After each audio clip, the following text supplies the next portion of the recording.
Bharatiya Janata party రాష్ట్ర అధ్యక్షులు రామచంద్రరావు గారు నిరాహార దీక్ష చేస్తూ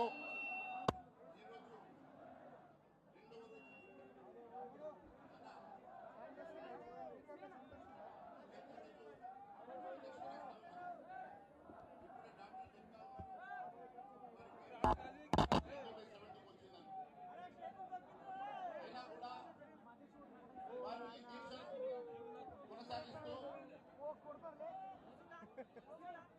మరి వేలంగా వారి దీక్షను మద్దతు పలుకుతూ విద్యార్థులకు అదే మాదిరిగా వివిధ జిల్లాల నుంచి చేసినటువంటి నాయకులకు భారతీయ జనతా పార్టీ శ్రేణులందరికీ కూడా రావట్లేదు.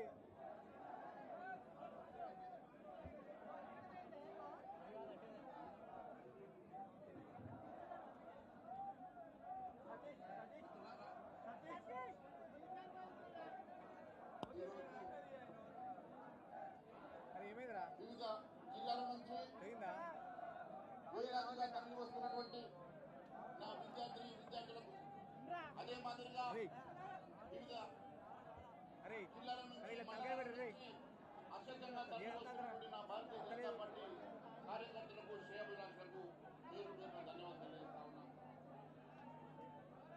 2.5 సంవత్సరాల రాష్ట్ర ప్రభుత్వం అధికారంలోకి వచ్చిన తర్వాత వారు మేనిఫెస్టోలో చెప్పినట్టు ఈ రియంబర్స్మెంట్ బకాయిలన్నీ సకాలంలో చెల్లిస్తాని ఈరోజు దాదాపు 40 లక్షల విద్యార్థుల భవిష్యత్తులో ఈ ముఖ్యమంత్రి రేవంత్ రెడ్డిని భారతీయ జనతా పార్టీ సూటిగా ప్రశ్నిస్తున్నది. మీరు ఇచ్చిన ఏ ఒక్క హామీ నెరవేర్చలేదు. ఈ విద్యార్థులకు స్కూటీలు ఇస్తామని మోసం చేశారు. ఉన్నత విద్య కోసం 5 లక్షలు స్కాలర్షిప్ ఇస్తాను మోసం చేశారు. చివరకు అట్టడుగు బడుగు బలైన వర్గాలకు చెందినటువంటి విద్యార్థులు ఉన్నత చదువు చదవాలని మరి ఎంతో ఆశలతోటి వివిధ కళాశాలలో అడ్మిషన్ తీసుకుంటే మరి నువ్వు వచ్చిన తర్వాత ఒక్క రూపాయి కూడా ఫీ రియంబర్స్మెంట్ ఇవ్వకుండా ఈ వీళ్ళ జీవితాలతో చెలగాటమాడుతున్నటువంటి ముఖ్యమంత్రి రేవంత్ రెడ్డి గారు వెంటనే ఫీ బకాయిలు చెల్లించకపోతే భారతీయ జనతా పార్టీ ఊరుకునే సమస్య లేదు. ఖచ్చితంగా ఈ ఉద్యమాన్ని ఉధృతం చేస్తాం, ఖచ్చితంగా మెడలు వంచుతామని చెప్పి తెలియజేస్తా ఉన్నాను. అనేక హామీలు ఇచ్చి అన్ని వర్గాల ప్రజానీకానికి మోసం చేసేటువంటి రేవంత్ రెడ్డి ఈరోజు చివరకు విద్యార్థుల భవిష్యత్తుతో, నిరుద్యోగుల భవిష్యత్తుతో, అన్ని వర్గాల ప్రజలతో ఆటలాడుతున్నటువంటి మీ ఎట్టి పరిస్థితుల్లో ఈ సమావేశాన్ని అదే మాదిరిగా ఈ ఉద్యమాన్ని ముందుకు తీసుకెళ్లడమే కాదు, ఎట్టి పరిస్థితుల్లో రేపు రాబోయే రోజుల్లో అనేకమైనటువంటి ప్రజా సమస్యల భారతీయ జనతా పార్టీ పోరాటం చేశారని తెలియజేస్తా ఉన్నాను. మీకు విదేశాలు విదేశాల్లో అనేకమైనటువంటి యూనివర్సిటీలు తెస్తానని చెప్తున్నటువంటి రేవంత్ రెడ్డి ఈ రాష్ట్రంలో అనేకమైన పాఠశాలలు, ప్రభుత్వ పాఠశాలల్లో కనీస సౌకర్యాలు లేవు. ప్రభుత్వ పాఠశాలలో చివరకు మరుగుదొడ్లు కూడా లేనటువంటి నువ్వు ఈ రోజు విదేశాలకు వెళ్లి ఆక్స్ఫర్డ్ చేస్తావా? ఈ రోజు అడుగుతా ఉన్నాను. ఎంతో ప్రతిష్టాత్మకంగా నిర్మాణం చేసినటువంటి ట్రిపుల్ ఇక్కడ ఉన్నటువంటి ప్రభుత్వ పాఠశాలలకు వెళ్లి విద్యార్థుల కోసం, ఉన్నత చదువుల కోసం ట్రిపుల్ ఐటీని నిర్మాణం చేసింది.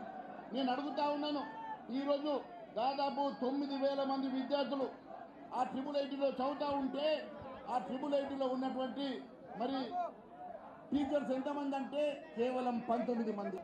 దాంట్లో ఉండాల్సినటువంటి 222 మంది ప్రొఫెసర్లు, అసోసియేట్ ప్రొఫెసర్లు, లెక్చరర్లు అవసరమైతే ఈ రోజు అక్కడ ఉన్నది కేవలం 19 మంది. అంటే ఏ రకంగా ఈరోజు విద్యా వ్యవస్థ పనిచేస్తా ఉన్నదో దీనికి సమాధానం చెప్పాలని అడుగుతా ఉన్నాను.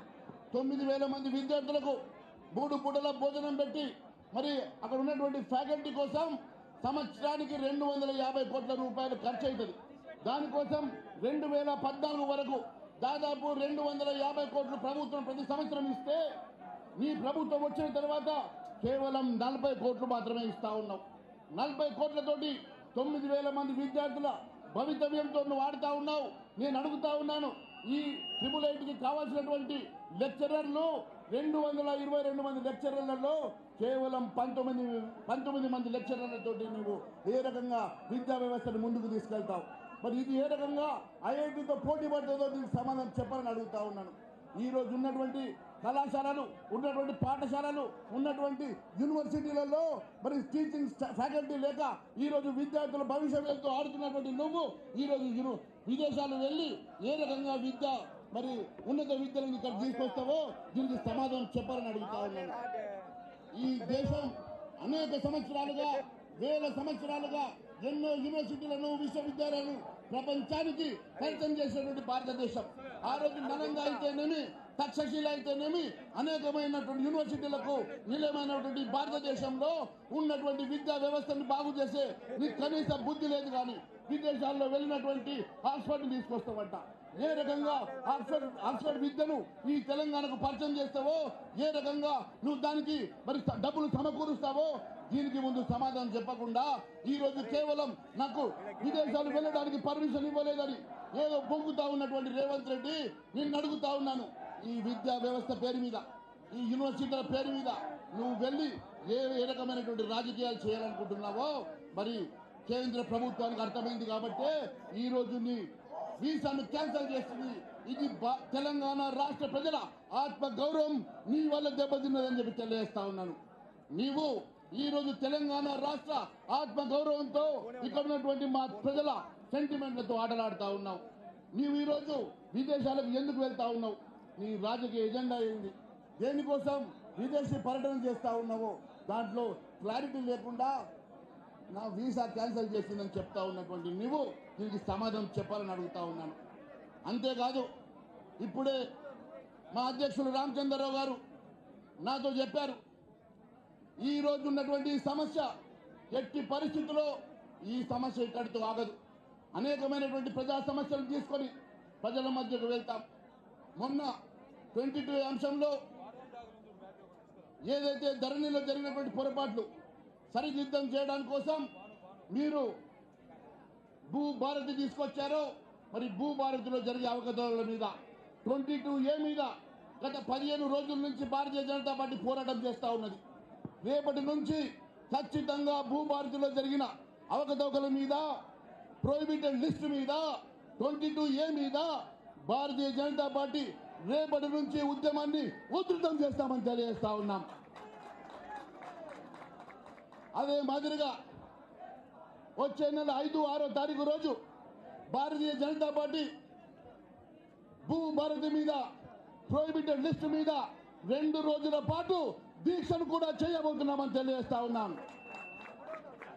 ఆ దీక్షలో రామచంద్రరావు గారితో పాటు పార్లమెంట్ సభ్యులు, శాసన సభ్యులు, శాసన మండలి సభ్యులు, అదే మాదిరిగా ఇక్కడ ఉన్నటువంటి భారతీయ జనతా పార్టీ సీనియర్ నాయకులందరూ కూడా ఆ దాంట్లో పార్టిసిపేట్ చేసి ఆ ఉద్యమాన్ని ముందుకు తీసుకెళ్లడమే కాదు, 7వ తారీఖు రోజు అసెంబ్లీ ముట్టడిని కూడా భారతీయ జనతా పార్టీ ప్రకటిస్తా ఉన్నది.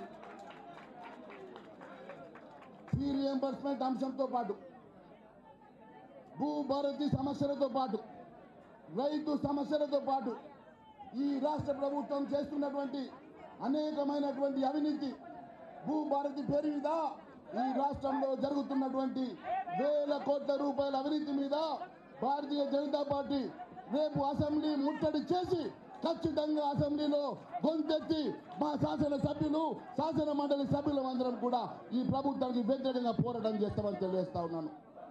మిత్రులారా, అనేకంగా అబద్ధాలు చెప్పడం అలవాటు చేసుకున్న రేవంత్ రెడ్డి కేవలం అబద్ధాల పునాదుల మీద తెలంగాణ రాష్ట్రంలో కాంగ్రెస్ ప్రభుత్వాన్ని నిర్మాణం చేసుకున్న రేవంత్ రెడ్డి ఈరోజు మీరిచ్చిన హామీలు మర్చిపోయిన, మీరిచ్చినటువంటి మేనిఫెస్టోలో అనేకమైనటువంటి అబద్ధపు హామీల గురించి మాట్లాడరు. ఈరోజు కేవలం ఎక్కడ అవకాశం దొరికితే అక్కడ కేంద్ర ప్రభుత్వాన్ని, భారతీయ జనతా పార్టీని నిందించే ప్రయత్నం చేస్తా ఉన్నారు.